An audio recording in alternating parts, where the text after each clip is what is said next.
ওয়ালাইকুম আসসালাম। কেমন আছেন ভাই? আলহামদুলিল্লাহ, আপনি কেমন আছেন? আলহামদুলিল্লাহ ভাই, এই যে দেখতেছি এই প্রচণ্ড কুয়াশার মধ্যেও আপনি এই ফুটপাতে বসে এইগুলো বিক্রি করতেছেন। এই এখানে ফলগুলো হচ্ছে কেশর বলে, এখানে বরই। বড়ই আছে। তাতে আপনি এই কাজ করে আপনার সংসার কেমন চলে? সংসার কোনোরকমভাবে এখন চলে, কারণ এখন শেষ বয়সে তেমন কিছু করার মতো নাই। আচ্ছা আচ্ছা, তারপরে আপনাদের তো বসার জায়গাও নাই, আপনারা কি? আমাদের বসার মতো কোনো রকম জায়গা নাই, আমরা এই ফুটপাতেই থাকি।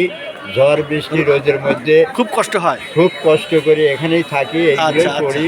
তাতে আপনাদের যদি সরকার থেকে বা কোনো সহৃদয়বান ব্যক্তি আপনাদের সহযোগিতা করে, আপনারা কি সেই সহযোগিতা নিতে চান? আলহামদুলিল্লাহ, যদি কেউ হৃদয়বান ব্যক্তি হয়তো কোনো কিছু দিতে চায়, সেটা আমরা সাদরে গ্রহণ করব। নিজে আচ্ছা। একটু সচ্ছলচল চলার মতো হয়তো যদি ব্যবস্থা কেউ করতে পারে, তাহলে ইনশাল্লাহ করব। ধন্যবাদ ভাই।